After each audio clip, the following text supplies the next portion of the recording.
Bueno, creo que ha sido una presentación más que clara sobre no solo la situación actual, sino sobre todo los retos que tenemos teniendo en consideración la coyuntura.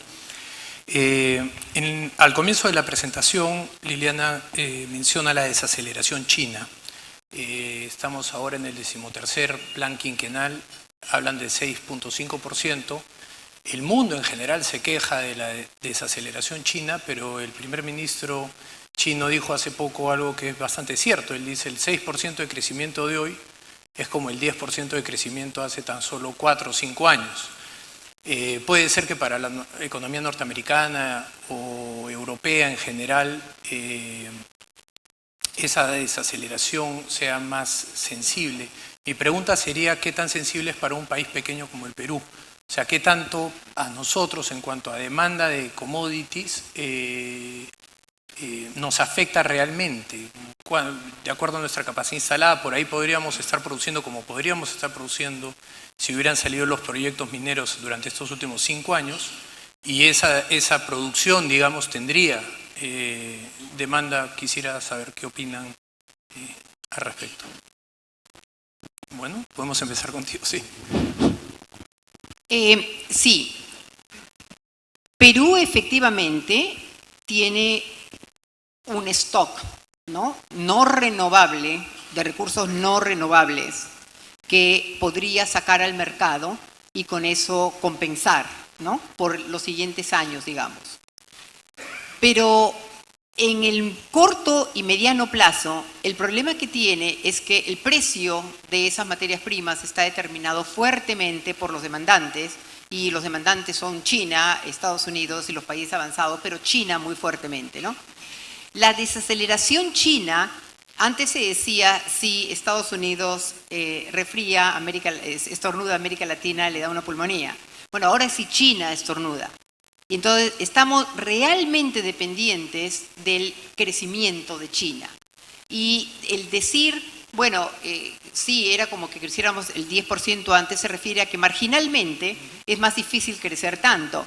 Pero tenemos que India está creciendo a tasas elevadas también. Y mira, para el caso de Perú, tenemos una capacidad tan grande por delante para crecer, hay tanto espacio para crecer, que en realidad ese tipo de afirmaciones como que no son relevantes para el país. Julio, desde el punto de vista del Banco Central, cuéntanos un poco cómo ha sido la sensación de este choque de la desaceleración en términos de moneda, transferencias, caja.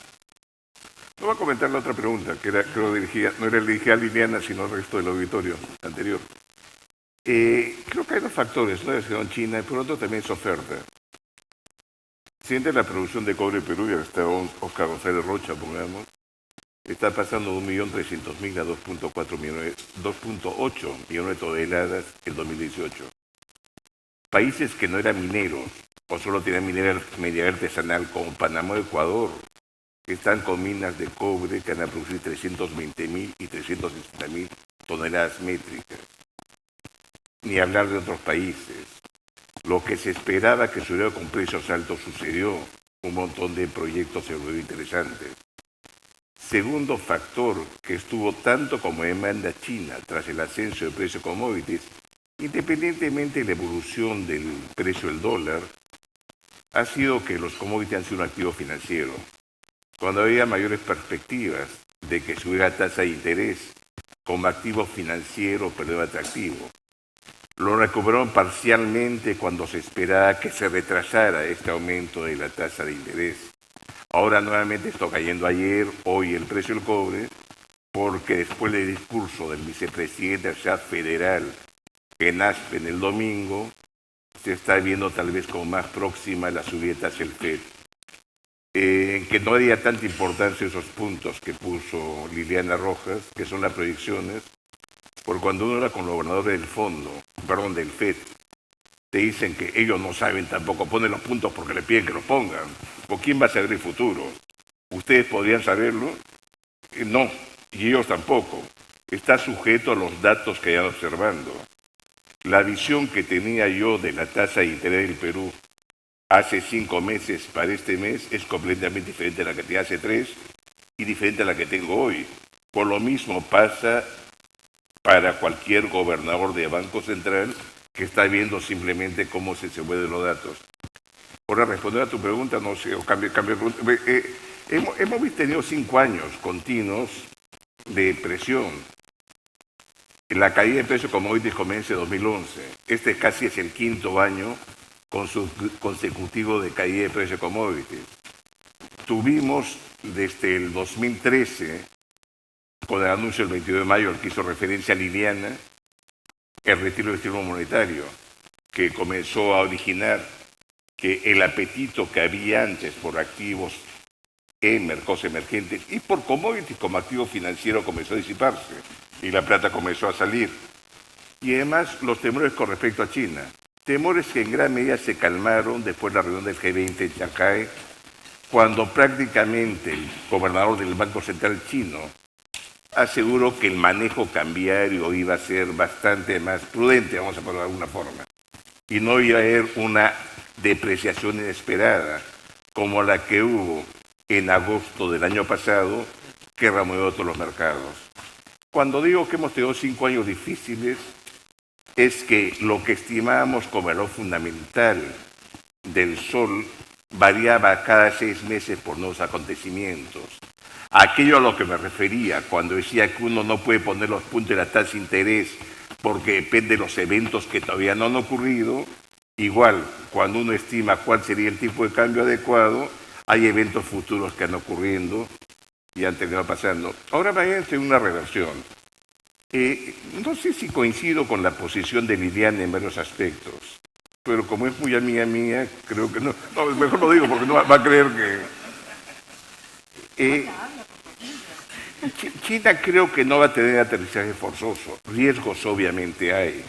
Sino va a tener una desaceleración más paulatina. Es cierto que no puede seguir insistiendo en el apalancamiento financiero al que hacía referencia Liliana, pero gran parte de la deuda ya otorgada son bancos estatales. O sea, vamos a poner un caso absurdo. Uno perfectamente puede hacer realmente que estos bancos que tienen activos malos, simplemente le dé un pagaré el Banco Central chino por 100 años para la deuda antigua. El problema de China es más bien que no puede seguirse apalancando, que es diferente a que tenga que desapalancarse bruscamente. Lo que hemos tenido en China es que recién el año pasado se han liberado la tasa de interés para depósitos a más de 1 año. Es decir, teníamos represión financiera. Es por eso que antes, y no solo el año pasado, los chinos están dispuestos a vender su bicicleta para comprar acciones, desesperados por comprar activos que verían algo.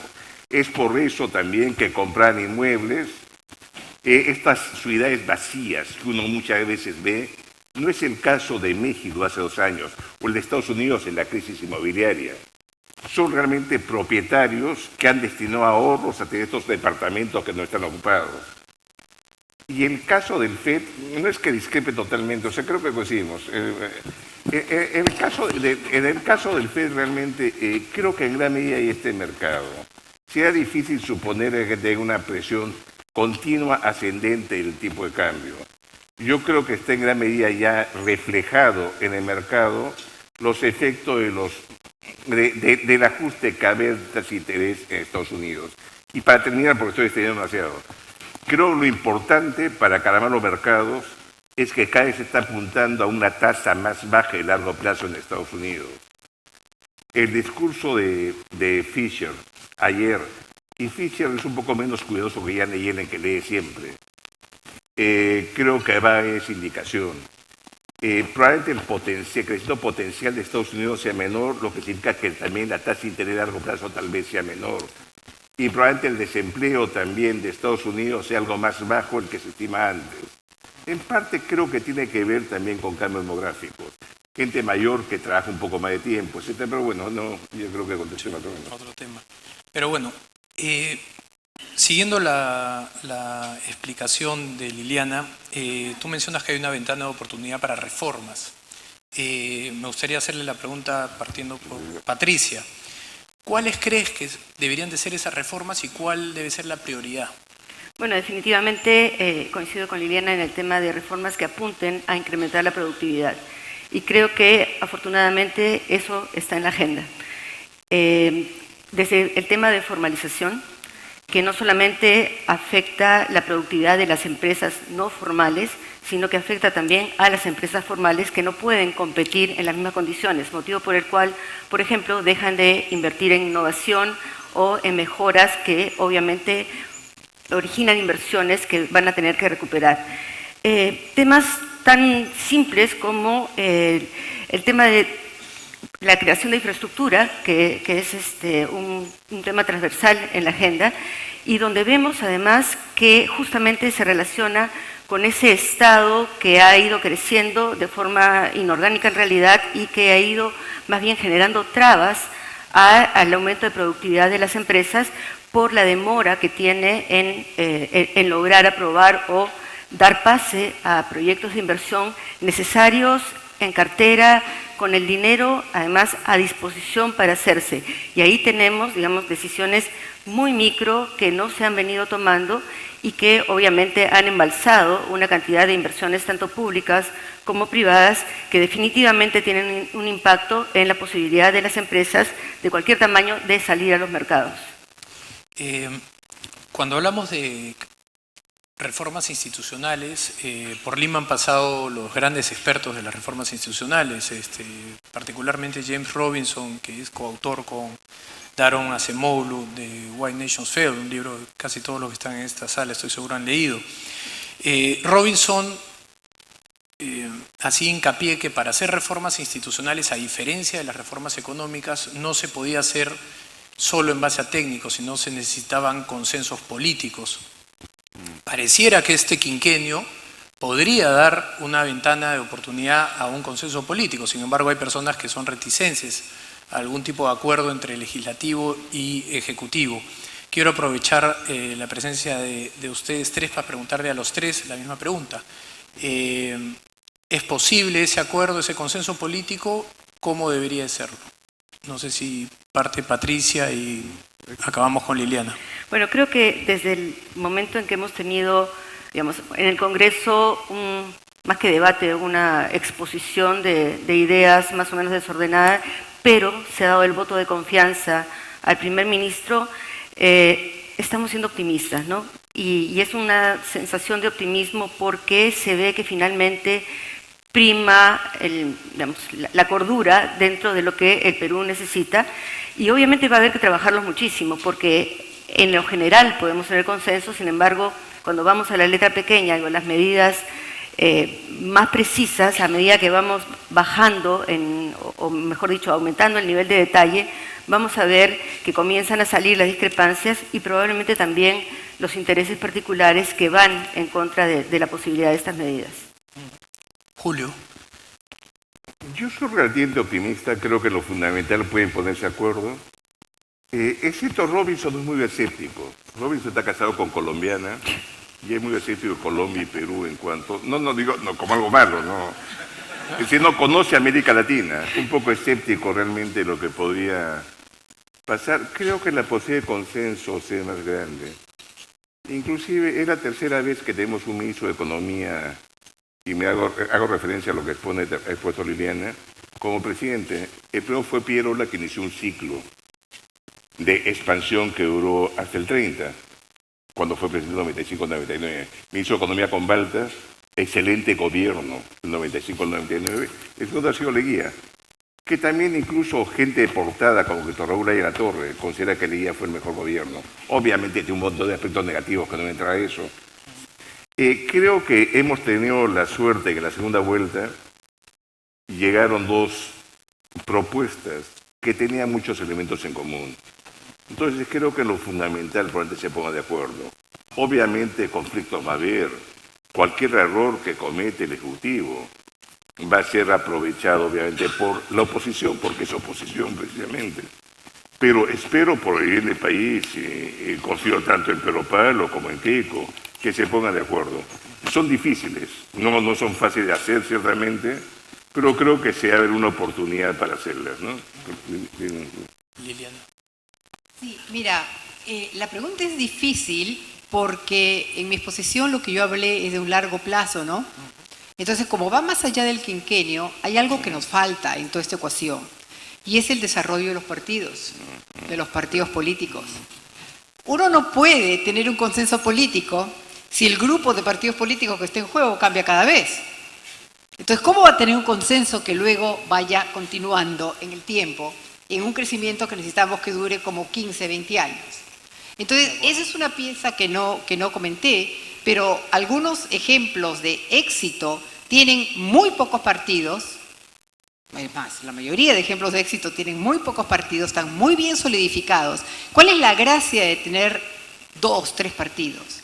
Es que la probabilidad de que yo esté en el gobierno la siguiente vez es muy alta.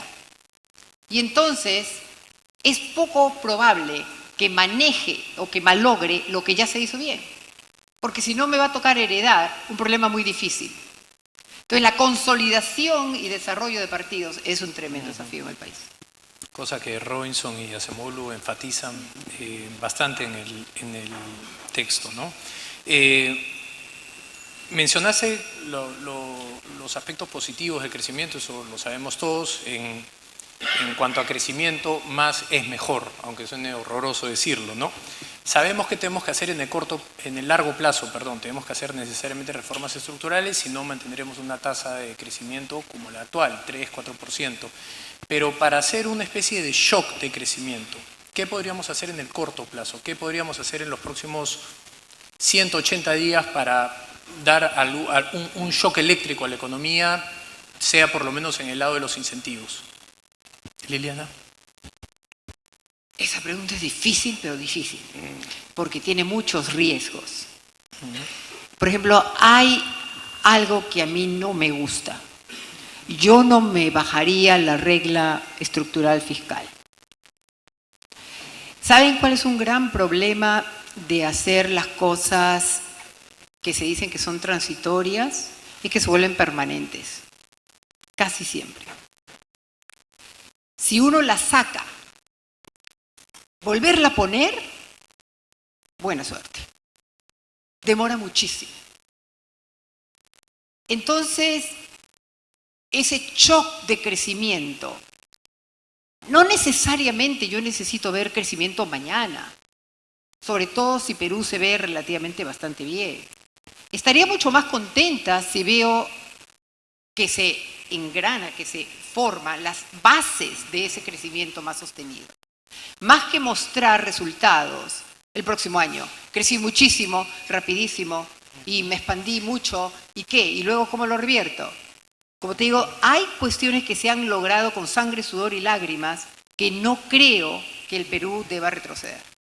Entonces, seguramente van a expandir en otras direcciones, pero yo no veo que la necesidad de que Perú tenga que crecer 6% en los siguientes 12 meses y como sea, porque ahí se va a parecer a China, en el sentido de que sí, ellos deliver el crecimiento que prometen y no pueden y entonces vuelven a hacer políticas que no son sostenibles. Entonces la sostenibilidad del crecimiento es aún más importante que el simplemente hecho de crecer. Correcto. Julio. Sí, voy a comenzar con el final de Eliana y después. Creo que asegurar la estabilidad es importante. Entonces realmente tener una carrera de caballos para tener que frenarlo bruscamente después de lo peor. Y creo los países que crecen han sido porque han tenido estabilidad macro. El libro de Bruno Seminario, que trata de estimar las cuentas nacionales de 1700, Perú ha crecido al nivel del Reino Unido. Cuando ha crecido. Más bien lo que nos ha hundido han sido crisis severas. El terremoto de los 1740, la Gran Independencia. La Gran Independencia salió gran parte del personal técnico expulsado por Monteagudo. El año pasado celebramos los 450 años de la Casa de la Moneda. La mitad de los obreros de la Casa de la Moneda españoles, que fueron expulsados por Monteagudo, cosa que no pasó en Chile, pongamos, que también hundió la economía. Luego la guerra con Chile, que nos trajo abajo casi 40%, la Gran Depresión la casinamos rápidamente, y bueno, y Alan García, vamos a poner Velasco, Alan García, Alan García 1. Si excluimos eso, realmente hemos crecido al ritmo de país desarrollado. No sé si ustedes vieron la semana pasada, Tyler Cowen, que viene al Perú creo en 2 meses, comentarista de Financial Times, habla de Dinamarca. Crecer sostenidamente y evitar retrocesos es sumamente importante. Entre el 2006 y el 7.5 hemos crecido 0 en términos per cápita. Si hubiéramos crecido 4,2 en esos 31 años, el ingreso per cápita será 4 veces mayor. Obviamente no tiene sentido esa comparación, porque no hubiéramos podido crecer tan rápido después, por simplemente quiero ilustrarlo. En el corto plazo yo sí creo que puede hacer ciertas cosas. Y creo que está bien enfocado. Creo que hay que invertir en infraestructura. En los 2 últimos años, inclusive este semestre, hemos tenido un fiscal drag, una rastras hacia abajo por inversión pública, que ha estado contrayéndose. El año pasado el ajuste fiscal negativo, contribución negativa al crecimiento, el ajuste fiscal fue 0,5. Creo que infraestructura puede impulsar mucho, está dando de saneamiento, destrabar proyectos públicos, pero también comenzar a destrabar sector privado. Por los otros sectores que creo que incluso un entorno no tan benigno internacionalmente. Antes el comercio mundial crecía más que el producto, ahora el producto crece más que el comercio mundial. No es tan fácil el entorno que encontramos. Inversión en agroexportación, incluso con los proyectos que ya tenemos, Maje Siguas, que tiene que extrabarse, Chayimochi y Olmos son 140.000 hectáreas, que es duplicar el área de agroexportación. El potencial forestal se ha abierto. Según la ley, el 2011 y recién se reglamentó hace un año. Era tan absurdo el país que si uno sembraba un papayo era suyo, si uno sembraba un árbol era del Estado. Ahora no rinde inmediatamente, pero sí puede atraer capitales que permitan financiar este déficit de cuenta corriente al que hacía referencia Liliana, que está bajando. El segundo trimestre del año pasado el déficit de cuenta corriente fue 5,1, este segundo trimestre ha sido 3,7 y se espera que siga bajando. Por lo que pasa está creciendo el volumen de exportaciones, precios han mejorado y la parte mala ahí es como Chile, que mejoró su cuenta corriente, es que también está cayendo importaciones, pero porque la inversión grande, las Bambas, Cerro Verde, aumentó importaciones de capital el año pasado que no está ahora acá. O sea, ese no es un descenso bueno de cuenta corriente si se quiere, pero bueno, está pasando. O sea, indicador que muestre Liliana el próximo año va a parecer Perú mejor, en parte por buenas razones, pero también algunas no tan buenas, vamos a poner de esa forma, ¿no? Patricia. Creo que todos fuimos sumamente optimistas cuando vimos el anuncio de Strave para aquellas inversiones, tanto públicas como privadas, o sea, básicamente APPs que estaban en el camino, cofinanciadas o no. Y me ha tocado visitar algunas autoridades con relación a inversiones concretas, y la respuesta invariablemente es sí, pero ¿qué va a decir el Contralor? Entonces, al final, lo que nos encontramos es que supuestamente ha cambiado el entorno, supuestamente tenemos hoy un ejecutivo que está con muchísimas ganas de no solamente promover, sino de respaldar a sus funcionarios, porque de hecho les ha dicho, ¿saben qué? Reúnanse con todo el mundo, cambiando por el, digamos, autismo que había anteriormente, donde era imposible recibir a un empresario. Además, a mí me dijeron que no me podían recibir porque ahora estaba trabajando en el sector privado.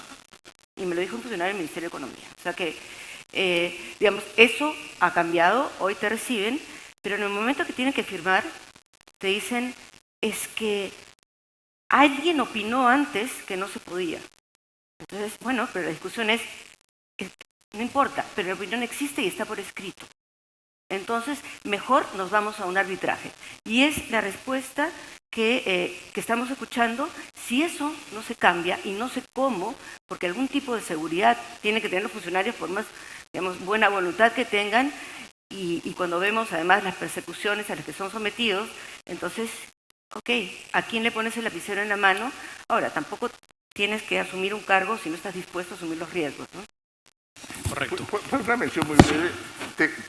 Eres ministro de Transporte, era directora del Banco Central. El Banco Central hizo un curso en la profesora católica, PhD de Berkeley, y se registra como proveedor del Estado. Obviamente asumió la dirección como director del Banco Estado, ya no podía contratar con el Estado. Le vienen persiguiendo ahora y Fiscalía le ha iniciado un juicio porque está inscrito como proveedor del Estado. El juicio no es porque haya vendido algún servicio o un bien, sino porque él no se retiró como proveedor del Estado. Y Fiscalía de frente siquiera debió averiguar si efectivamente vendió algún bien o servicio. O sea, no solo de Contraloría. Cualquier denuncia torpe realmente termina siendo inflada, ¿no? Disculpe la connotación. Muy bien.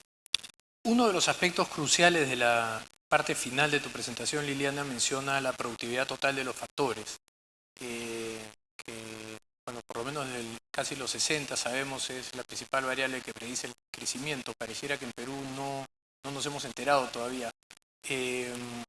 Durante este quinquenio había una desaceleración muy fuerte.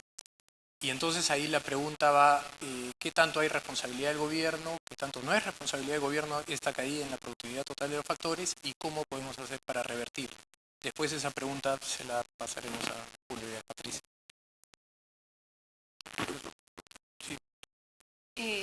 Sí, ese ha sido un desafío para Perú bastante fuerte.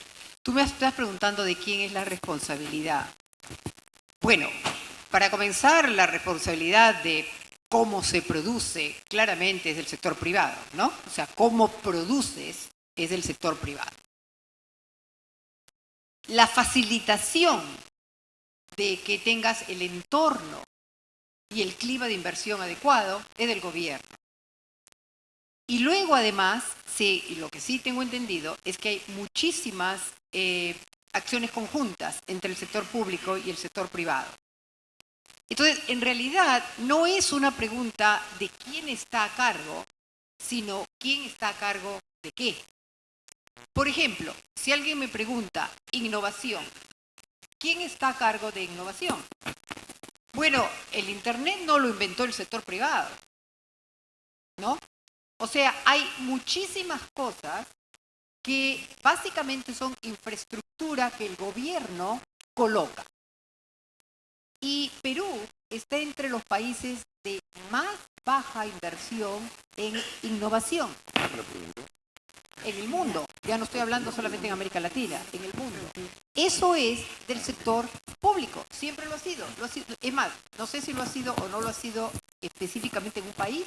Sé que en todos los países desarrollados ese elemento está dentro de las tareas del sector público. Ahora, si uno ya va bajando específicamente a un sector y va bajando específicamente a una empresa, claramente es responsabilidad del sector privado, porque obviamente tiene para mejorar su competitividad, para mejorar su productividad, y la inversión en innovación es una inversión para retornos futuros. Entonces, es básicamente una combinación muy grande y solamente me he enfocado en innovación a propósito, porque sé que seguramente van a estar hablando de otros temas, pero es un tema tan descuidado en el país, tan descuidado cuando se ven las cifras y se comparan con el resto del mundo, que por eso quería hacer el énfasis en esa parte. De hecho, el Foro Económico Mundial tiene un índice específico para lo que has mencionado, que es cuál es la capacidad en la cual el gobierno procura, no sé cuál es la palabra exacta, cuál sería la traducción, productos de tecnología avanzada, y estaríamos en el puesto 123 de 140, o sea, es terrible, al fondo de la ¿sabes? tabla, ¿no? Sí, exacto. En el pilar de innovación general estamos en el puesto 116. Julio, te traspaso la pregunta porque el tema es importantísimo. ¿Cómo retomar la mejora en productividad? ¿Cuáles serían las principales medidas que habría que tomar? Evidentemente eso está amarrado al ambiente de negocios, a los incentivos que tienen las empresas. También hay una parte que efectivamente podría calzar con aspectos de provisión de servicios o bienes por parte del Estado. ¿Cuál sería tu apreciación? Varios puntos. Uno, primero, parte del descenso de productividad total de factores de crecimiento también tiene que ver con composición sectorial. Minería es sumamente productivo. Entonces, realmente, cambios, simplemente la composición sectorial del crecimiento afecta mucho productividad total de factores.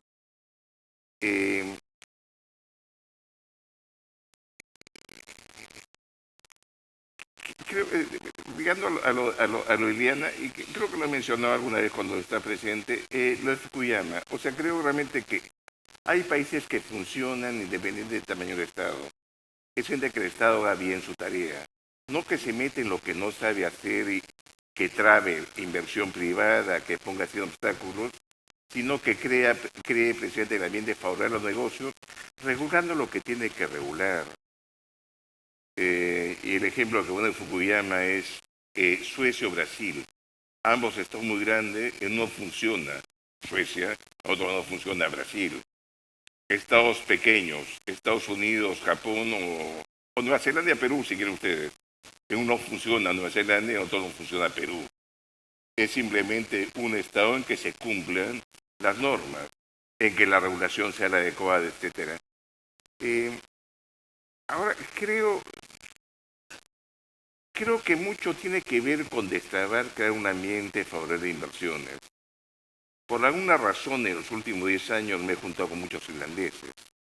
Incluso la semana pasada, un fondo que vino, había 2 irlandeses. Entonces, fuera de Perú, 10, 15 minutos, que está bien. Nos comenzó a hablar de Irlanda y me contó hace 30 años lo informal que era Irlanda. Irlanda es el país que más rápido ha crecido en Europa. Irlanda ha estado creciendo a más de 7% antes de la crisis. Veía el tigre céltico. Y me decía que todo era informal.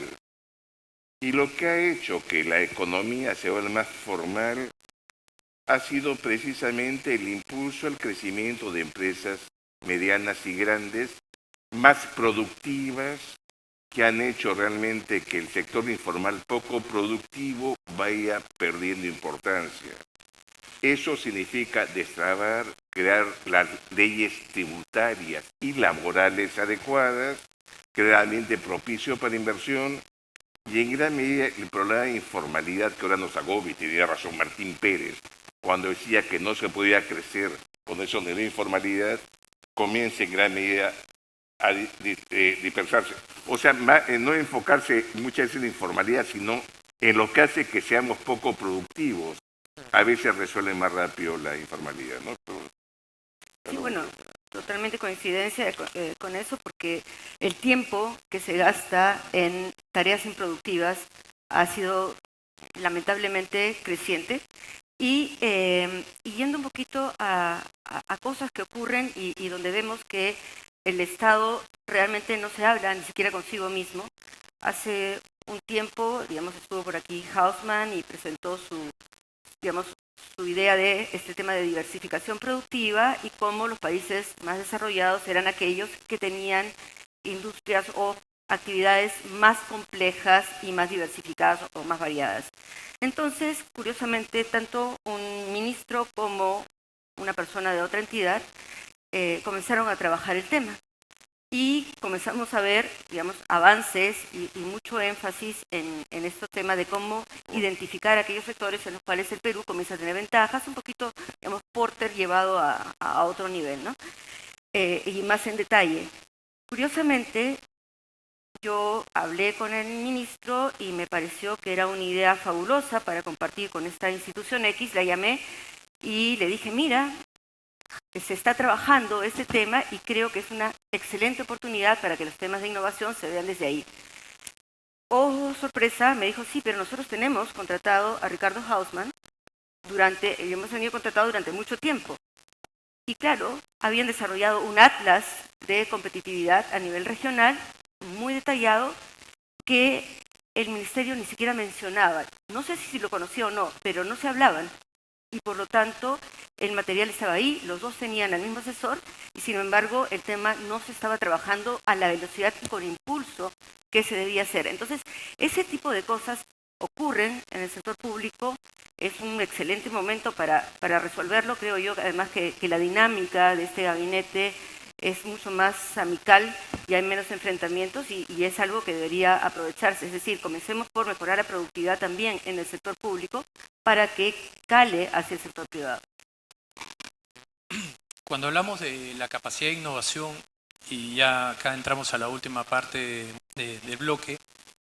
Para el caso peruano es especialmente importante porque la mayoría de nuestros productos de exportación van a ser reemplazados dentro de los próximos 10 a 20 años con una serie de tecnologías. El cobre, que es nuestro principal producto de exportación, está siendo reemplazado por la tecnología inalámbrica, va a ser reemplazado por el aluminio, por el grafeno y por materiales derivados del PET. La harina de pescado está siendo reemplazada cada vez más rápido por harina de insectos. El algodón está siendo reemplazado por celulosa. ¿Qué va a pasar dentro de 10 o 15 años? ¿Qué deberíamos de estar haciendo? Sé que la pregunta es muy amplia, pero líneas generales sobre esta preocupación, ¿qué tanto nos debemos de preocupar? ¿Cuáles son sus reflexiones, Liliana? Mira, no puedes adivinar exactamente cuál es el futuro, ¿verdad? Ya. Pero sí sabes algo. Sabes lo que me estás diciendo. Entonces, si yo soy un empresario y estoy exportando un tipo de productos que se van a terminar, digamos, o cuya demanda integral o mundial va a disminuir significativamente, entonces yo sé que tengo dos alternativas. Una alternativa es no hago nada, maximizo los años que tengo de producción y luego o me quedo ahí o voy al Estado y digo, bueno, no, tenemos que poner aranceles acá o ok. La otra alternativa es decir, perfecto, esto va a terminarse, sin embargo, yo soy empresario, me interesa y voy a comenzar a buscar cuáles son los diferentes nichos de demanda nueva que vienen saliendo en relación a los productos que me están reemplazando o quizás por otra rama, ¿no? Entonces, no es posible que nosotros tengamos información, la que tú acabas de dar, de que sepamos que la demanda mundial de una serie de productos va a terminar y digamos, bueno, ok, esperemos a que termine y ya. Entonces, allí tienes nuevamente la combinación Estado-sector privado. Sector privado porque no puede quedarse con los brazos cruzados y decir, bueno, hasta que venga el siguiente producto. Y el gobierno, no solamente por dar la información, sino por ver las plataformas tecnológicas que podría estar ayudando, especialmente todo lo que sea digital, que podría ayudar a hacer la transición hacia nuevos productos, ¿no? Entonces, pero tú estás diciendo cuáles son los factores que van a cambiar. Obviamente tienes que comenzar a prepararte desde ahora, no vas a esperar a caerte al abismo de frente, ¿no? Julio. Así que es muy difícil. Ahora, los precios hacen maravillas, como digamos realmente el caso del cobre, ¿no? Acá, este año vamos a exportar más que Colombia o que Venezuela, que siempre exportaban más que nosotros, o en los últimos años exportaban más que nosotros. Yo creo que a la larga nos adaptamos. Y lo veo como una amenaza, pero es muy difícil, como decía Liliana, saber si ocurre y saber cuándo ocurre. Porque depende de costos a la larga. Y se descubren nuevos usos, ¿no? El bismuto, ¿quién iba a suponer que puede utilizarse para dolor estomacal? Tienes ahora pepsobismol y todas estas cosas que nadie se imaginaba que puede utilizarse. Y en agroexportación, más bien lo que veo es una demanda creciente por productos frescos, que he visto incluso que desde España se está exportando brócoli a China, de esta zona de fitotoldos que tiene el sur de España, ¿no? O sea, veo en algunos rubros una demanda todavía interesante y es difícil saber realmente qué transformación podrá haber. Incluso petróleo mismo. No sabemos realmente con carros eléctricos, con combustibles fósiles qué podría pasar, pero son cambios en todo. Probablemente lo único que podemos saber es que nuestros hijos, nuestros nietos van a tener que básicamente aprender en el futuro. Porque qué abuelo podía imaginarse que su hijo ahora trabajara en algo que se llama especialista en juegos de video. O sea, gran parte de las ocupaciones que tenemos ahora inimaginables 40 o 50 años atrás. Y realmente lo mismo va a pasar dentro de 40 o 50 años. Lo que pensemos cualquiera de los cuatro, probablemente esté completamente fuera de lo que va a suceder, ¿no? Bueno, en la misma línea probablemente ya muchos de ustedes han entrado a una tienda y han encontrado medias con filamentos de cobre. El cobre ahora se ha encontrado que es un producto mucho mejor que el acero que se utilizaba anteriormente. Entonces, definitivamente va cambiando también el tema de usos y es cuestión de amoldarse. Y el otro tema en el cual lamentablemente tenemos resistencia es que somos un país sumamente prejuicioso y eso hace que nos resistamos a los cambios, empezando por, digamos, temas que implican innovar. El tema de no haber querido incorporar cultivos transgénicos, que definitivamente hoy son una competencia fortísima de cómo competir con cultivos tradicionales o un algodón tradicional contra un algodón transgénico de mucha mayor productividad. O sea, nos estamos quedando atrás porque estamos permitiendo que nos avasallen los prejuicios y nos impedimos a nosotros mismos salir adelante. Bien, agradezco entonces a Patricia, a Julio y a Liliana por su presencia en este bloque y pasaremos unos minutos a escuchar al ministro Alfredo Torte. Gracias. Gracias.